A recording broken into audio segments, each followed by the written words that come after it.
So one of the biggest challenges with IBC totes is they come with innumerable fittings at the bottom. Most of them are around 2 inch, but they don't follow national pipe thread or any kind of metric system. And so it's really important that you be sure you select and order NPT, or you can do something like, if you're getting them secondhand on Marketplace or something, take this 2-inch female threaded adapter with you to where you're going to purchase from, so you can test fit.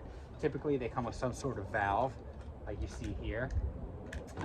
I ordered these with the NPT, that got lost. Anyway, I got ones without NPT, but luckily I had some other ones on hand, some other old fittings from previous project that are going to work. And so these are going to go onto the tank. Sorry for the plane. These are going to go onto the tank, and then my adapter is going to fit onto this. Granted, in this particular situation, I am losing the valve at all but one, but it's really okay because you're going to have a second one at the hose bib anyway.